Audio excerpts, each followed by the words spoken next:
Hello friends, welcome to my channel Deepika's kitchen, જેમાં આપણે આજે બનાવીશું વઢવાણી આથેલા મરચાં એટલે કે રાયતા મરચાં, અને એ પણ લાંબા ટાઈમ સુધી તમે એને સ્ટોર કરી શકો છો. તો ચાલો સ્ટાર્ટ કરી લઈએ આપણે રેસીપી. તો એના માટે મેં અહીંયા 250 ગ્રામ જેટલા વઢવાણી મરચાં લીધા છે. તેની સાથે 1 વાટકી જેટલું રાયના કુરિયા, હળદર, મીઠું, 1 લીંબુ, હિંગ અને અડધી વાટકી જેટલું સિંગ તેલ લીધું છે. તો હવે આપણે જે મરચાં લીધા હતા એને મેં ખૂબ સરસ રીતે પહેલાં તો ધોઈ અને સાફ કરી લીધા છે, અને એને કોરા કપડાથી એકદમ પહેલાં કોરા કરી લીધા છે કે એમાં પાણીનો ભાગ રહે નહીં. હવે તેને આપણે મરચાં છે એને આવી રીતે એક એક કરીને વચ્ચેથી જ કાપીને 2 ચીરિયા કરી લઈશું. એટલે આવી જ રીતે આપણે બધા મરચાંને છે એ હવે 2 ભાગ કરી લઈએ. કોઈ તમને ઈચ્છા લાગે તો તમે એના 4 ભાગ પણ કરી શકો છો, એટલે કે 4 ટુકડા પણ કરી શકો છો. હવે આપણે બધા મરચાં છે એને આપણે આવી જ રીતે કટ કરી લઈશું. અને એક વાત બીજી જ કે જો તમે મારી ચેનલને સબસ્ક્રાઈબ ન કરી હોય તો પ્લીઝ તમે મારી ચેનલને સબસ્ક્રાઈબ કરો અને વિડીયોઝ જુઓ અને વિડીયોને લાઈક જરૂર કરો.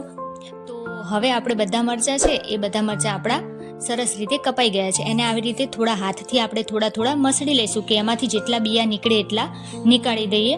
પણ આ વઢવાણી મરચાં છે તો એ એકદમ મોરા જ હોય છે, એમાં બિયા નહીં કાઢો તો પણ ચાલે જ છે. તો હવે આપણે એને એક તરફ મૂકી દઈએ અને જે આપણે રાયતાની તૈયારી કરી લઈએ.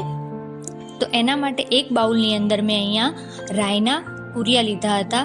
હવે એને હાથ વડે આવી રીતે ખાડો થોડો પાડી દઈએ અને હવે તેની અંદર આપણે બધા જે મસાલા હતા એ નાખી દઈએ.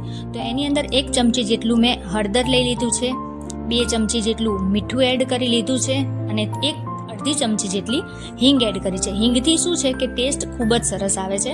હવે તેની અંદર આપણે 1 લીંબુ અને અડધો કપ સિંગ તેલ એટલે કે અડધી વાટકી જેટલું સિંગ તેલ એડ કરીશું, જેથી રાયના કુરિયા બધા સરસ રીતે ડૂબી જાય ત્યાં સુધી જ, બસ વધારે તેલ પણ એડ નથી કરવાનું.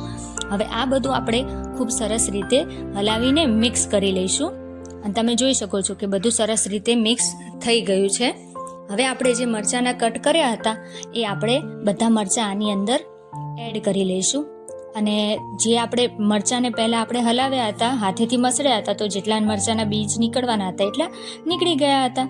હવે આ મરચાંને આપણે એ રાયના કુરિયા અને એ મસાલો કર્યો હતો એની સાથે ખૂબ સરસ રીતે મિક્સ કરી લઈશું. પહેલાં આપણે થોડું ચમચીથી હલાવી લઈશું, એટલે કે જેટલા કોટ થવા હોય તેલ અને આ મસાલાથી તો એટલા કોટ થઈ જાય. અને ત્યારબાદ આપણે થોડી વાર રહીને એને આવી રીતે હાથની મદદથી તપેલીથી ઉછાળીને આપણે બધા જ મસાલો છે એ આપણે મરચાં ઉપર કોટ કરી લઈશું. હવે આ આપણા જે રાયતાના મરચાં છે મતલબ એ ખૂબ સરસ રીતે કોટ થઈ ગયા છે. તો એને આપણે 1 કલાકથી 2 કલાક સુધી આપણે એને આવી રીતે ઢાંકીને રહેવા દઈશું.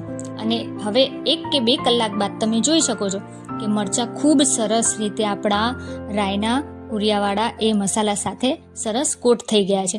આ ચમચીથી હલાવીને પણ હું તમને બતાવું છું, અને એક મરચું પણ હું તમને એની ઉપર કેવી તેલના લીધે ખૂબ જ સરસ શાઇનિંગ આવી ગઈ છે. અને આ મરચાં સાચેનમાં તમારે લાંબો ટાઈમ સુધી તમે એને ફ્રીઝમાં તો ઠીક છે વધારે ટાઈમ, પણ તમે બહાર પણ એને લાંબો ટાઈમ સુધી રાખી શકો છો. તો અહીંયા મેં એક કાચની બરણી લઈ લીધી છે, જેને મેં ધોઈને સરસ સાફ કરીને થોડી વાર માટે તડકે રહેવા દીધી હતી. હવે આપણે આ બધા મરચાં છે એ કાચની બરણીમાં આપણે ભરી લઈશું. તો હવે આપણા બધા મરચાં પણ કાચની બરણીમાં ભરાઈ ગયા છે અને તમે જોઈ શકો છો કેટલા મસ્ત અને કેટલું સરસ મરચાં તૈયાર થઈ ગયા છે. તો હવે આપણે એને ઢાંકણથી બંધ કરીને થોડી વાર હલાવી લઈશું, એટલે કે એ બધા મરચાંનો જે રાયના કુરિયાનો મસાલો છે એ આપણો છેક નીચે સુધી અને અંદર સુધી પણ ફેલાઈ જાય.